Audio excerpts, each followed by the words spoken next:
Hello, నేను miss రావు. తెలంగాణ ప్రజాప్రతినిధుల సిఫారసు లేఖలకు విఐపి దర్శనాన్ని అనుమతిస్తూ తిరుమల తిరుపతి దేవస్థానం ఇప్పుడు వెసులుబాటును కల్పించింది. దీంతో అక్కడికి వెళ్ళినటువంటి విఐపి భక్తులు ఆనందం వ్యక్తం చేస్తూ ఉన్నారు. అయితే ఆంధ్రప్రదేశ్ రాష్ట్రంలో మాత్రం అసలు ఇతర రాష్ట్రాలకు సంబంధించినటువంటి ప్రజాప్రతినిధులకు విఐపి బ్రేక్ దర్శనాల అనుమతి ఇవ్వటం ఏంటి, వాళ్ళ సిఫారసు లేఖలకి అనేటువంటిది ఒక చర్చ నడుస్తుంది.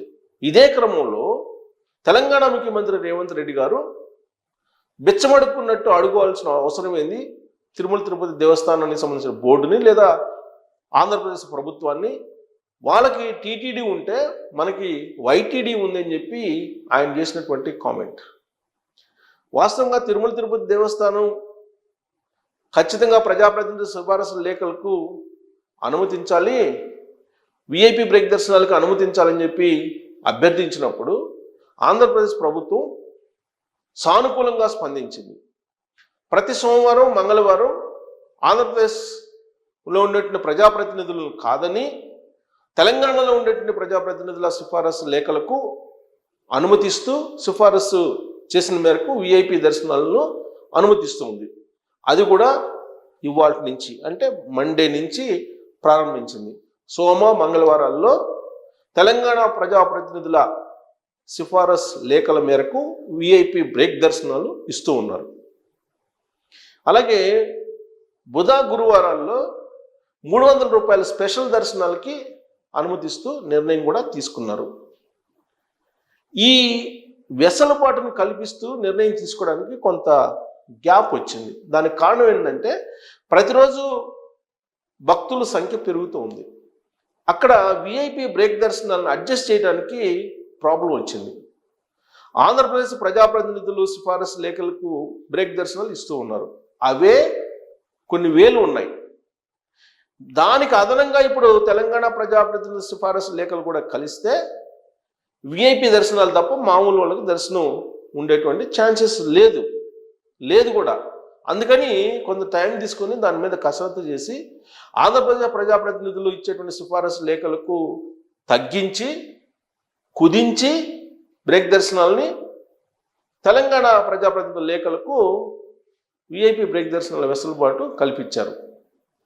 ఈ లోపుగానే తెలంగాణ ముఖ్యమంత్రి రేవంత్ రెడ్డి గారు బిచ్చమడుక్కున్నట్టు అడుక్కునేది ఏంది ఆంధ్రప్రదేశ్ని, మనకు వైటీడీ ఉంది, మనం వైటీడీని డెవలప్ చేసుకుందాం అనేటువంటి పిలుపునిచ్చారు. మరి స్వచ్ఛందంగా ఇప్పుడు విఐపి బ్రేక్ దర్శనాల్ని ఇచ్చినటువంటి అనుమతిని వెనక్కి తీసుకుంటారా?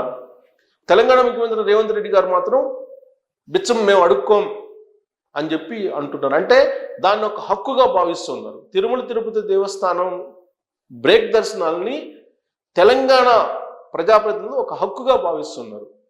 ఇది కంటిన్యూ అయితే రాబోయేటువంటి రోజుల్లో తిరుమల తిరుపతి దేవస్థానం మీద భాగస్వామ్యం కోరుకునేటువంటి అవకాశం కూడా లేకపోలేదు. 2024 జూన్ 2 వరకు ఉమ్మడి రాజధానిగా హైదరాబాద్ ఉంది కాబట్టి, రెండు రాష్ట్రాలు భౌగోళికంగా విడిపోయినప్పటికీ ఉమ్మడి రాజధానిగా ఉంది కాబట్టి విభజన చట్టం ప్రకారం ఇచ్చిపుచ్చుకునేటువంటి ధోరణి నడిచింది. ఎప్పుడైతే 2024 జూన్ 2 వచ్చిందో ఆ రోజునే హైదరాబాద్తో మీకు సంబంధం లేదు, మీరు వెళ్ళిపోండి అని చెప్పారు ఆంధ్రప్రదేశ్ ప్రభుత్వానికి. ఆ మేరకు వెళ్ళిపోయారు. ఆ రాష్ట్రానికి సంబంధించిన ప్రభుత్వం ఆ రాష్ట్రానికి సంబంధించిన ఏర్పాట్లు చేసుకుంటూ ఉంది. మరి తిరుమల తిరుపతి దేవస్థానం మీద హక్కు కావాలి అని అంటే ఎలా వస్తుంది అనేటువంటి ప్రశ్న ఇప్పుడు ఉత్పన్నమవుతుంది.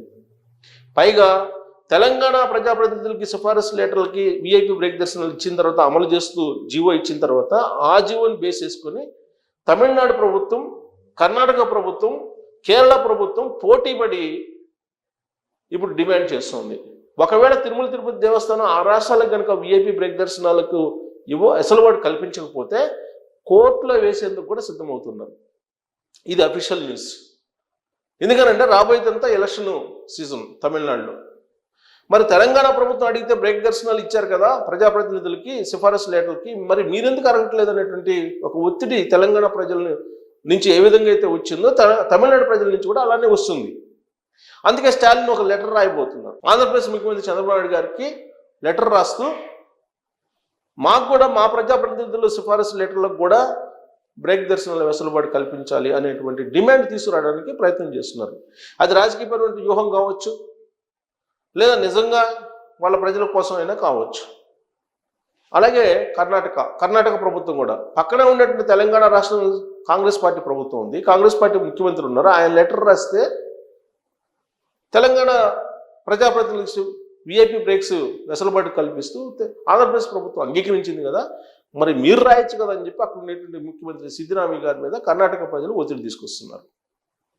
కనీసం విఐపి బ్రేక్ దర్శనాలు సిఫారసులు చేస్తే ఇవ్వకపోయినప్పటికీ స్పెషల్ దర్శనాలన్నా ఇప్పించండి అని చెప్పి ఆ రాష్ట్రాలు ఇప్పుడు ఒత్తిడి తీసుకొచ్చేటువంటి దిశగా వెళ్తూ ఉన్నాయి. ఇలాంటి పరిస్థితుల్లో తిరుమల తిరుపతి దేవస్థాన ధర్మకర్తల మండలి సమావేశం జరుగుతుంది ఇవాళ.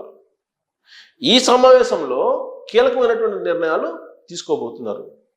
ఏంటి ఆ నిర్ణయాలు అని అంటే, ప్రతి గ్రామంలో కూడా ఆంధ్రప్రదేశ్లో వెంకటేశ్వర స్వామి టెంపుల్ ఉండాలి, దానికి అయ్యేటువంటి ఖర్చులకు ఒక ప్రత్యేకమైన ట్రస్ట్ని ఏర్పాటు చేసి విరాళాలు సేకరించాలి అనేటువంటిది ఒక తీర్మానం. అంతేకాదు ఆయా రాష్ట్ర రాజధానుల్లో తిరుమల తిరుపతి దేవస్థానానికి సంబంధించినటువంటి నమూనా ఏ విధంగా ఉందో ఆ నమూనాతోటి వెంకటేశ్వర స్వామి ఆలయాన్ని నిర్మించాలి అనేటువంటి ఇంకొక ప్రతిపాదన. వీటికి అంగీకరించింది తిరుమల తిరుపతి దేవస్థానం ధర్మకర్తల మండలి అనేది ఒక న్యూస్.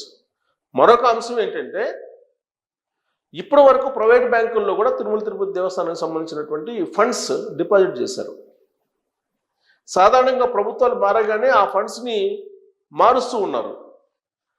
అంతకుముందు అంతా కూడా జాతీయ బ్యాంకుల్లోనే డిపాజిట్ అయ్యుండేవి నిధులన్నీ కూడా తిరుమల తిరుపతి దేవస్థానానికి సంబంధించినవి. కానీ జగన్మోహన్ రెడ్డి గారు అధికారంలోకి వచ్చిన తర్వాత ప్రైవేట్ బ్యాంకుల్లో డిపాజిట్ కూడా వెసులుబాటు కల్పించిన కారణంగా కొన్ని ప్రైవేట్ బ్యాంకుల్లో కూడా తిరుమల తిరుపతి దేవస్థానానికి సంబంధించినటువంటి నిధులు డిపాజిట్ చేశారు.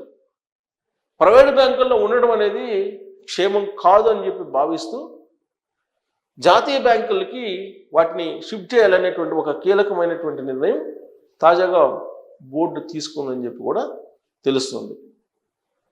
వీటితో పాటు వీలున్నంత తొందరగా దర్శనాలు ఎలా చేయించాలి అనే దాని మీద చర్చించుకున్నట్టు కూడా సమాచారం. అలాగే 2025-26 ఆర్థిక సంవత్సరానికి బడ్జెట్ను కూడా ఆమోదించారు తిరుమల తిరుపతి. దాదాపుగా 5,400 కోట్ల రూపాయల బడ్జెట్ను ఆమోదించినట్టు తెలుస్తుంది. అలాగే వివిధ అంశాల మీద కూడా చర్చించినట్టు సమాచారం. ముఖ్యంగా బడ్జెట్ను ఆమోదించడం, అలాగే ఒక ప్రత్యేకమైన ట్రస్ట్ని ఏర్పాటు చేసి ప్రతి గ్రామంలో వెంకటేశ్వర స్వామి టెంపుల్ నిర్మించడానికి విరాళాలు సేకరించడం, డిపాజిట్లని నేషనల్ బ్యాంకు మార్చడం, ఈ ప్రధానమైనటువంటి అంశాలతో తీర్మానాలు చేశారు. At the same time Telangana ప్రజాప్రతినిధుల సిఫారసు లెటర్లకు విఐపి బ్రేక్ దర్శనాలను అమలు చేస్తూ నిర్ణయం తీసుకున్నారు. మిగిలిన రాష్ట్రాల పరిస్థితి ఏంటి అనే దాని మీద కూడా చర్చించుకుంటున్నారు. మరి రాబోయేటువంటి రోజుల్లో మరి ఈ డిమాండ్స్ ఇటువైపు టర్న్ అవుతాయో చూడాలి. బట్ రేవంత్ రెడ్డి గారు ఎప్పుడైతే మేము బిచ్చకాలం కాదు మేము అడుక్కోవడానికి అని చెప్పి అన్నారో, ఆ మరుక్షణం నుంచి దాన్ని ఒక హక్కు కింద తెలంగాణ ముఖ్యమంత్రి భావిస్తున్నారు. తెలంగాణ సమాజానికి కూడా అదే మెసేజ్ ఆయన పంపించాడని చెప్పి ఆయన వ్యాఖ్యల్లో అర్థమవుతుంది.